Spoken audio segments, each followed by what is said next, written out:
بسم الله الرحمن الرحيم إن الحمد لله والصلاة والسلام على رسول الله ثم أما بعد السلام عليكم ورحمة الله تعالى وبركاته.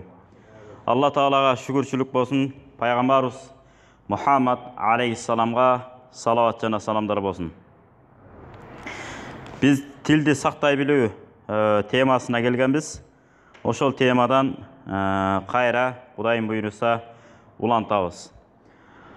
Абу Хурайра радиаллаху анху мындай дейт: "Ман кана юъмину биллах вал яумил ахир фальяқул хайран ау лиясмут." Кимде ким ақирет күнүнө ыйман келтирсе, жана ақирет күнүнө жараткан Алла Тааланын өзүнө ыйман келтирип, ақирет күнүнө ыйман келтирсе, жакшы сөз сүйлөсүн, жакшы сөз сүйлөй албаса, унчукпасын дейт. Десе Шамсият Табризи Qadimki Masnavi kitaptın avtoru Jalaliddin Ar-Rumi деген өткөн Mevlana deydi. Mevlana aytıptır dese Orta Azia içinde bir gana Jalaliddin Ar-Rumi'di düşünөбүз. Өзү афгандык болгон. Анан Турция Осман халифатынын учурунда ошол жака барган. Ар кандай кысымдардын себебинен өзү тарых өзү ошондой экен. Чыган элди бактылуулукка чакырган, сабатсыздыктан сабаттуулукка, караңгылыктан жарыкка жетелеген адамдар сөзсүз кысым болот. Кала берсе пайгамбар Мухаммад алейхиссаламдын хадисин жыйнаган имам Бухари деле куугундукка алынган. Жөнөкөй куугундук эмес, өлүм куугундугу. Кармасаңар өлтүрөлү аны деген. Ушундай кызык экен да. Эч таң калбай эле коюш керек экен андайларга. Мына ошондуктан ата-бабабыз эмне деп айткан? Басмайылдың қадырын ээси билбей ат билет, эр жигиттин қадырын эли билбей жат билет деген. Ошондуктан балдарыбызды эгерде өнү өз үчүн кааласак, өзүнүн элге жакшы кызмат кылуусун кааласак, сөзсүз түрдө башка жактарга иштетип, тарбиялап, өстүрүп келип анан өзүнүн элге иштесе, анан жакшы кызмат кылат экен. Болбосо жашоо деген ушундай экен, буга таң калбай деле коюш керек экен. Мына Имам Бухари Фатхул Бари китебинде келет, Имам Бухаринин китебинин шархы Ибн Хаджар Аскалани жазган китеп. Ошол жерде өмүр баянында айтылат. Имам Бухариди ушунчалык кысканда эмне кылат? Сени өлтүргөн ачат. Эми ал жерин баары эле жаман болуп калбайт да. Баары Имам Бухариди сыйлаган, кадырлаган инсандар бар да. Качырат ошолор эптеп жардам берип. Мындайдан кач, тигинден кач, тигинтип отуруп, акыры муну өзүнүн элине келет. Бухарада өзүнүн эл туугандары бар, уурлар тууган. Сүрүштүрсө чыгат да. Бизде азыр кээ бир учурлар болот атпайбы? Ууру сүргөндүн кереги жок. Санжыра сүргөндүн кереги жок ал. Анда пайгамбардын уурусу эмнеге сүрүлдү анда? Ибрахим алейхиссаламга чейин эмнеге сүрүлдү анда? Баланчанын атасы Баланча, Абдулланын атасы Абдулмуталип, анын атасы бул, анан тиги деп барып анан Исмаил алейхиссалам атасы ким болгон? Ибрахим алейхиссалам. Ибрахим алейхиссалам араб эмес, ажам болгон биз сыяктуу. Арабтар Исмаил алейхиссаламдан башталат. Мына ошентип санжыра сүрүлүп атпайбы? Себеби санжыра сүргөндүн мааниси тарыхыбызды жоготпойбуз. Мен деген аккан сууну 7 күн деп атат. Мейли 7 саат эле ырдап койсунчу, 7 эле саат. 7 саат сууну даңктап ырдап атат. Эч унчукпайсың, жаман адамына сен бул акмак адам деп ага берилбей койбойсуң. Токто эс ала албайчы дебейсиң. Кудай Таалам сени ушундай кылып жараттыр. Жыл 12 ай ага бере турган кылдың. Кокус нажастын үстүнө агызып берсе, мени нажастыкка агызып бердиң деп таарынбайсың деген мааниде. Толтурай ырдырдайт. Ошондой кишилерди тарбиялаган, Эшмамбет атабызды тарбиялаган Нурмолла атабыз айтып атпайбы? Тарыхыңды таңганың тамырсыз болуп калганың, өлөсүң жоголосуң деген сөз. Анан болду, акылдуулар чыгат, генийлер чыгат. Бизди жок кылыш үчүн, же болбосо кайсы эле элди жок кылыш үчүн бисмилла дегенде биринчи тарыхын жоготуш керек, анан тарыхы жек көргөзүш керек. Андай мусулманчылыктан буруп кетип оңой эле. Bir аят секиртип, андан кайра хадиске секиртип, хадистен мындай фатва болот да, кыскасы мындай да деп туруп, бүт баарын секин алып барып туруп, шариаттан да буруп жиберет оңой. Ошондуктан биз Ханафи мазхабын бекем кармап келатабыз да. Эмне үчүн? Бир тартипте кетиш үчүн. Болбосо Абу Ханифа, Имам Азам дейт, Имам Шафи, Имам Малик, Ахмад ибн Хамбал, мына ушул дамылалар, устаздар, фиq маселесинин устаздары. Төртөө тең айткан эмес. Мен мазхаб башчы болушум керек, мени ээрчисеңер силер адашпайсыңар деп имам Шафи рахматулла алейх, имам Азам рахматулла алейх, Ахмад ибн Хамбал рахматулла алейх, ошондой эле имам Малик рахматулла, төртөө тең айткан эмес имам Азам бириги бары. Мен мазхаб башчы болом, мени ээрчигиле, мени ээрчисеңер анан силер адашпайсыңар деп айткан эмес. Болгону жумхурул улама, аалымдар өзүнүн өзү шакирттери Кудай таалам тандап койгон да буларды. Айтып атпайбы? Илимди жылдызга байлап койсоңор дагы, перистерден бирөө чыгат, ошол жерден чечип сууруп келет деген. Имам Суюти айтат, ошол имам Азам деп. Ошол имам Азам. Бул табииндерден, бул сахабаларды көргөн киши бул. Керек болсо эртең ахиретке барганда пайгамбар Мухаммад алейхиссалам бизге кайрылып, менин хадисимди сахих, заиф кылып бөлүпсүңөр. Негизинде бөлдүңөр. Мен силерге ошентип айттым беле десе, эмне деп жооп беребиз? Конкреттүү далилибиз бар ошого. Имам Бухарилер өздөрү жооп берет алар сөзсүз түрдө. Бирок биз жооп бере алабызбы деген маселе болот. Менин хадистеримди эмне үчүн заиф, хасан, мутаватир, ахад кылып бөлүп коюпсуңар? Далилиңер барбы десе эмне дейбиз? Көрсөңөр, ошондуктан булардын бардыгы аалымдардын не кылды, иштихат кылды. Себеби жөөттөр пайгамбар айтты деп туруп айтпаган хадистерди айтып койгон. Айла жок не кылышты, иштихат кылып, бул пайгамбар мынтип айткан эмес, пайгамбар анткен эмес деп не кылышты?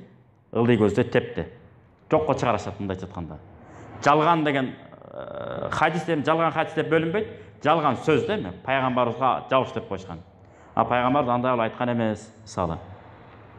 Ошондой бул эми хадис илими деп коет. Кудайым буйруса, өзүнүн убагы, сааты келгенде алар жөнүндө дагы эмне кылабыз? Сөз кылабыз, Кудайым буйруса. Эми демек имам Азам мазхабын биз карманып келатабыз. Ненин негизинде? Аят, хадис, далилдердин негизинде. Анткени төртөө тең айткан, биздин сөзүбүз аятка же хадиске каршы келсе, дуалга чапкыла, бир риваятта дуалдан ашып нары ыргытып жүргүлө деген. Бул деген сөз биз эч качан аят, хадиске каршы сөз сүйлөбөйбүз деген сөз. Бизде башка маселе болуш керек. Кандай маселе? Эмне үчүн башкача дүйнөнү, Орта Азия эмес, дүйнө элин таң калтырган окуучулар болуп, биздин окуучуларыбыз чыга албайт. Математика илимдери, мисалы Улукбек, билесиздер да, баш алынган. Илимди негиздеп чыккандыгы үчүн. Өтүп кеткенден кыйрат болсо, жакшы адам болгон экен, биз жаңылып турбуз дегенбиз. Ал жака барбай эле койлу. Кече жакында мына эмнете. Мына Нурмолда атабыз ошонун башы. Андан кийинкилер кетет. Арыстанбек Буйлаш, жана башка аталарыбыз. Математика керек, физика керек, ушуларды математикаларды окуш керек, тарыхты окуш керек, мич керек десе, кээ бир чаламолдор эмне кылган? Чыгып алып, бул бизди адаштырган атат. Астагфирулла, бул бизди адаштырат деп, өзүбүздүкү экиге бөлүнүп алган да. Ошон үчүн мектепте окуп алгандан кийин шариатты түшүнүү дагы эмне болот экен? Кыйын болот экен да. Муну кыргыздар көр таква деп коет. Көр. Ошон үчүн көздүн көр болгону жаман экен. Көкүрөктүн көр болгону андан жаман экен да. Көкүрөгү көр болсо бүттү. Ал адамга эчтеке түшүндүрө албайсың. Мындайынан айтсаңыз да түшүнбөйт, тигиндейинен айтсаңыз да түшүнбөйт. Бүттү, ал катып калган. Себеби мунун чөйчөгү эмне болуп калган? 100 грамм идиш сыяктуу. Аны Тынч океанына куйсаңыз, суссаңыз ошол суу чыгат. Арык тагып аткан сууга суссаңыз ошол эле суу чыгат. Башка эчтеке батпайт. Анткени муну өстүрбөй койгон бул. Мектепти окуп, тиякты окуп, биякты окуп, тырышып, Кудайдан тиленип, жалбар аракет кылса, балким болмок. Ошон үчүн бул каяка байланыштуу дейт? Ата энесинин таквалыгына, ата энесинин никесине байланыштуу дейт. Ата энеси өзү жакшы жүрүп, салаваттуу болуп, илимге, зикирге, пикирге бекем болуп, балдарына жакшы тилек кылган болсо, боюнда болгонго чейин эле, анан курсакка түшкөндө бала жакшы түшөт экен. Анан нерстенип, калчылдап, аялы тиягынан калчылдап, мынау отуруп, интернет мынау чукулап отурса, анан албетте интернеттин балдары төрөлөт, анан башка ким төрөлбөйт. Ошондуктан токтоолук менен, таквалык менен болсо. Ошон үчүн китептерде келет. каерде укумай чукумай менен рахат алган адамдар, бирөөлөрдүн артынан чуңкур казгандай келтире арыз жазган арызчылдар дейт. Булар ким? Ата энесинен никесиз төрөлгөндөр болот дейт көпчүлүгү. Ошого таланттуу. Ар ким менен демес жете бербейт. Чырды калабайт го адам баласы. Деги эле тынч эле жүрөйүнчү, тынч дейт. Кээ бир адамдар ошондой чыр менен жүрүп рахат алат, арык болуп жүргөсө семирет кадимкидей. Толот, зыңкайып, өңү ачылат кадимкидей. Бирөөлөрдү чукулап рахат алат кадимкидей. Себеби ата энесинин никеси күмөн экен ушундайлар. Бул китептерде бар. Мен кайсы китептен көргөнүм эсимен чыгып турат. Китептен өзүбүз көзүбүз менен окудук. Шариат китептеринде келет бул.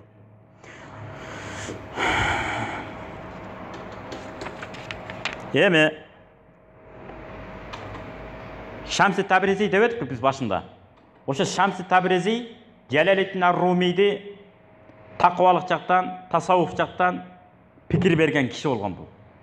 Тасаввуф десе эле тарака туруп бийлеп кеткен, анткен миткен, ана шпырга минип алган, учуп кеткенди түшүнүп калат экен бизге. Андай эмес.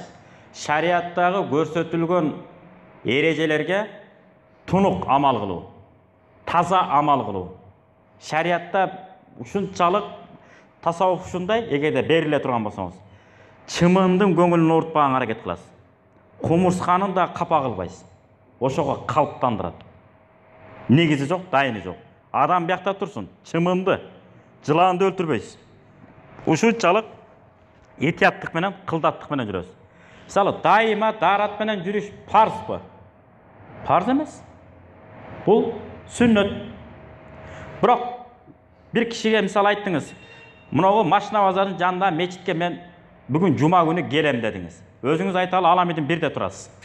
Ал жакта эле жума кылып аткан мечиттер бар да. Сиз биздин мечитке келишиңиз парз эмес да. Важип да эмес. Ошо өзүңүз жаныңызда мечитти окушуңуз керек. Бирок бир кудаңызга сөз берип койгонсуз. Куда, мен ошо машина базарынын жанына бүгүн барам деп койдуңуз. Бүгүн 21 да. 21 жума күнү мен ошол жака жума өтөйүн деп атам. Ошол жерден кезикпейли деп экөөңүз телефондошуп алдыңыздар. Демек келишиңиз эмне болот? Важип. Келиш керек. Саат 1-де барып калам деп койдуңуз. Кудаңыз да беке келип алган. Сиз дагы беке келишиңиз эмне болуп калат? Милдет, важип болуп калат. Ошо сыяктуу Кудайым буйруса мен бүгүн кечке даарат менен жүрөм деп ниет кылып койдуңуз. Убада бердиңиз. Демек, туруш керек. Бул шайтан айтат го, сен эң жаман көргөн душманың кайсы десе, дайыма даарат менен жүргөн адам. Даараттуу жүрсөңүз, ачуу, ишенбесеңиз көрсөңүз болот. Ачууңуз келип калат го, бирдекеге ачууланып. Барып эле муздагыраак сууга, эми арты жуубаш керек. Болгон үстүңкү дааратты айтып атабыз. Муздак сууга даарат алып берсеңиз, кадимгидей эс ала чөз. Ошон үчүн айтат го, ачууң келсе сүйлөбөй кой, ага да болбосо отура кал деп. Ага да болбосо жата кал, ага да болбосо барып даарат ала кал дейт. Даарат алып берсеңиз, анан өзүңүзгө келип каласыз. Жашнакай болуп. Мына мусулманчылык. Мусулманчылык ушундай. Бирөөнү оорутпайбыз, көңүлүн оорутпайбыз. Монту кекейтип үстүнөн чаппайбыз. Биз ушундай пендебиз. Bir Arap alım aytkan eken.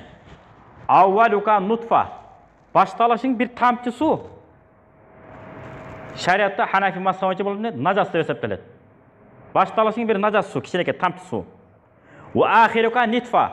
Ötüp ketkeninden keyin bir tarp etke aylanasың дейт. 3 күндөн кийин эч ким жолобой калат бизге.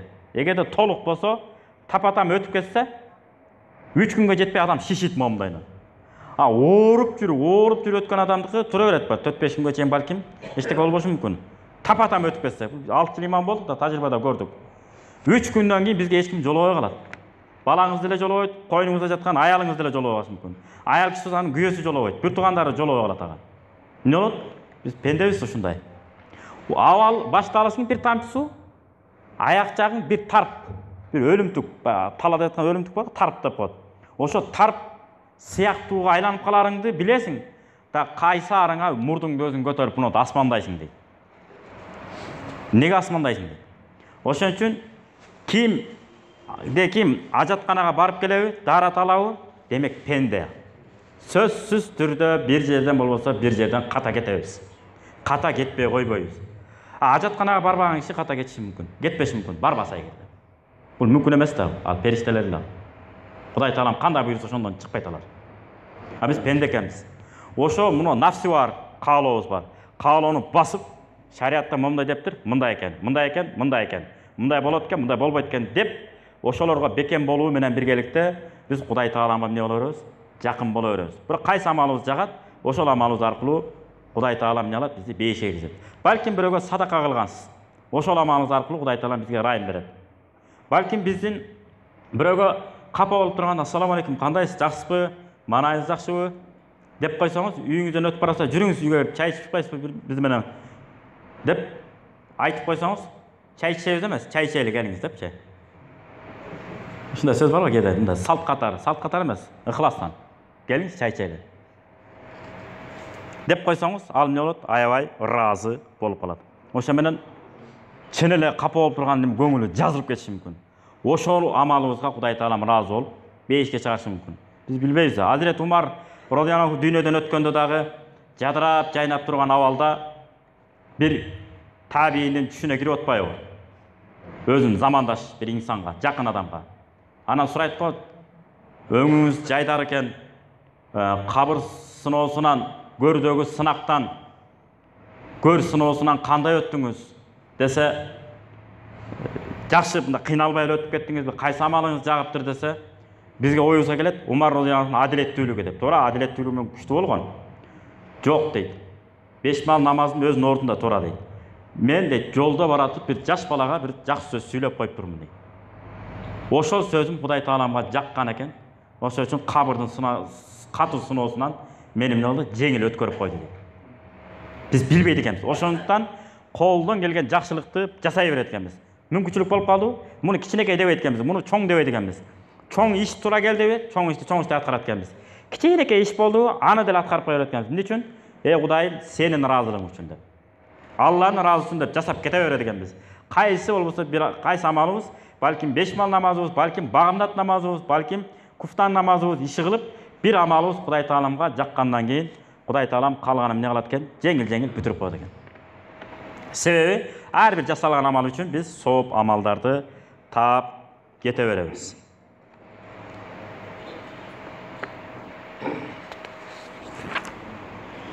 Эми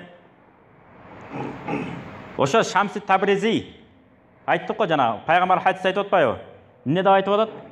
Сүйлөсөң жакшы сөз сүйлө, жакшы сөз сүйлөй албасаң унчукпа деп. Ошонун сонун ачыктаптыр Шамси Табризи. Унчукпай жүрүүгө дагы билинбеген анын үнү болот дептир. Унчукпай жүрүүнүн дагы билинбеген үнү болот, үн болот анда. Бирок ошол үндү, унчукпай жүрүү деген үндү түшүнгөн дене керек дептир. Түшүнгөн дене керек. Демек, унчукпай жүрөт десе мынтип былтый эле унчукпай жүрө берген болбойт экен. Бул токтоолук жана пикир менен жүрөт экенсиз. Пикир. Анткени көп сүйлөгөн адам, тантык адам көп сүйлөйт деп койгон. Кыргыздар муну алда качан айтып койгон. Тантык адам көп сүйлөйт деген. Бир күнү бирден жаңылап кеткенбиз. Лукман Хаким деле айтып атпайбы? Болбосо эмне деген сөз айткан? Балам деп билесе, Куранда келет бул Лукман Хакимчи. Курандагы аят. Мына ушул айтат го, балам, эгер өркүнүң өсүп, өнүгүүнү кааласаң, аркаңан кеп кууба дейт. Кеп кууба дейт го. Дайым алдыга көздөй кете бер. Ошого окшогон баалуу сөздөрү Куранга кирди. Ошентсе деле сиз эмнеге өкүнөсүз десе, ушул балама насаат бергениме өкүнөм дептир да. Балким ошол насаатым жемиштүү болобу болбойбу, ошого да сурак берем да кыямат күнү дептир. Туура сурак насаат бердиңби же туура эмес насаат бердиңби? Туура насаат берсе деле туруп калат экен да кезекке. Ошо насаатты да бербей койсом, унчукпай эле Кудайдын буйругун аткарып эле дейт. Анда түз эле жеңил эле бешикке чыгып кетип белем дейт да. Көрдүңүздөр, ушундай экен. Ошондуктан ар бир сөздү сүйлөп атканда сөз экен деп эле сүйлөй бербеш керек экен. Ушул сөзүм шариатка дал келеби келбейби? Биринчиси. Шариатка дал келсе, ошол сөзүңүз орундубу, орунсузбу? Тигил адам, жаныңыз адамдын көңүлүн оорутуп коебу же көңүлүн көтөрүп коебу? Ошого карап туруп анан сүйлөш керек экен. Сөз экен деп эле тапырат сүйлөй бербей. Анткени кээ бир адамдарга көңүлүн көтөрө албайт. Таң көр, бул жетимдик деген бул жаман. Такыр жаман, Кудай сактасын. Атам десе дедирсин, бирок ботом дедирбесин дейт. баланы жоғотконда жаман деп турсаңыз, жаныңыздагы киши бир жума болсо баласын жоғоткон. 6-7 класстын баласы атаны жоғоткон жаман деп эле сүйлөп атасыз. Кудай сактасын, Кудай сактасын деп коюп. А жаныңыздагы бала 6 класстын баласы, 5 класстын баласы атасын жоғотконда бир эле жума болгон болсо, сүйлөгөн сөзүңүз орундуу болобу? Орунсуз да, туура эмес да. Ага катуу тиет жүрөгүнө. Абайлаш керек экен да. Ошол үчүн тааныбаган чочун адамдардын жанында акырын сүйлөшүп, таанышып, секин, жакшы сөздө сүйлөшүп, өзү баштап калса, анан секин ошо угулаш керек экен. Мына мусулманчылык ушундай. Өтө кылдаттуу. Буга да жөнөкөй айталы. Амал менен сөз биякта турсун. Пайгамбар Мухаммад алейхиссалам кыймылын этияттачу экен. Мына күндөрдүн биринде тизе авратка кирет, уяттуу жерге кирет. Бирок тизеге чейин пайгамбарыбыз шымынында өйдө түрүп алып, бутун сунуу отурган болот. Абу Бакр разияллаху кирип келет. Аны менен учурашат, сүйлөшөт. Андан кийин ким кирип келет? Умар разияллаху кирип келет, кайнаталары. Анан бир маалда эле күйөө баласы Азирети Осмон кирип келет. Кирип келгенде пайгамбарыбыз бутун жыйнап, секин бутун жыйыштырып, молдоштокун отуруп алат. Анан Айша энебиз байкап турган болот. Кандай сүйлөп атат, не кылып атат, эстүү аял да билесиздер. 10 миң деген сахабанын ичинен 7 эле муфти болгон. Ошонун 7-си ким болгон? Айша энебиз. Калган 6-оосу гана муфтилик кылган. 10 миң деген сахаба унчуккан эмес фатва боюнча. Унчуккан эмес. Пайгамбар айткан сөздөрүн, дааватын гана жеткирип коюп жүрө беришкен. Халид ибн Валид жоокер башчылык, аскер башчылыгын гана кылган. Туура бир таасирдүү сөз айткан. Силер улут уру коом болуп атпайсыңарбы? Ошонун ар бириңердин урпаңар далилдеген бирден байрагыңар болсун деген так таамайсыз улут жөнүндө айткан жакшы сөзү бар. Эмне үчүн ошо байрагыңар жерге кулап калбасын. Жерге кулап калса биз силерди алсыз коом деп билебиз деген. Ошону сактап калгыла деген. Эми бизге байрактын деле кереги жок, байрагыбыз даяр. Жаңы байрактын кереги жок. Турабы? Мына кыргыз мамлекети бизде турат. Чыкыган, кызарган сонун байрагыбыз бар. Ушуну сактап алыш керек болгон. Ар бирибиздин мойнубузда милдетибиз бул. Эми бүттүгү унчуккан эмес. Айша энебиз ошон үчүн 7-чи муфтия, фатва берүүчү даражадагы айым, аял затынан чыккан айым болгондугу үчүн. А бизде эмне кылып атат? Аялдарды култтап тедага басып атпайбызбы? Жаза өкүмүнөн башкага өлүм жаза бар го. Андан башка сот өкүмүнө чейин аял киши иштей алат. Казы китебинде келет. Сот китебинде, шариатта. Ана жок болбойт деп эле үйдүн бурчуна камап. Туура, балким ал үчүн такыбалыктыр өзү сактанса. Бул элге аралашып жүрүш керек аял заты деле. Эмнеси менен? Жолугун салынып алып. Этияттап. Болгону эркекте туура эмес көз караш менен караганга аял киши эмне бербеш керек? Орусча айтканда повод бербеш керек. Ошондой эркектер дагы жаман көзү менен эмне кылбаш керек? Карабаш керек. Шариат буйруп койгон, мындай жолу салынсын деп. Болду, бүттү. Ошо менен алдыга жылабаш керек. Ошондой Айша энебиз эмне кылып турат? Карап, акырын байкап турат.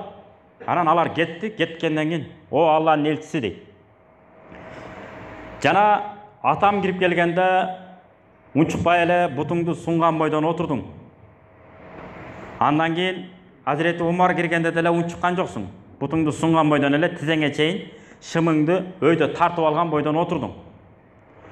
Анан эмнеге күйөө балаң Азирети Осман кирип келгенде бутуңду жыйнап алдың дейт. Болбосо кайнатасы келгенде жыйнап алыш керек эле. Десе, мен жыйнабайт болчумун дейт. Азирети Осман өтө уяттуу адам дейт. Өтө уяттуу адам, тарбиялуу. Эгерде мен бутумду тартпаганда дейт, ал менден уялып кетип калмак дейт. Качан бутун жыйнап отургандан анан кирем деп дейт. Ошол кетип калбасын деп анан мен бутумду жыйнап алдым дейт. Ошол үчүн уялбайсың, уяттуу болбойсуң деп балдарга үйрөтөрдөн мурда өзүбүз уяттуу болушубуз керек экен. Жана аалымдын сөзүн айттык го. Бир аалым айтат. Не дейт? Бир үйлөр бар.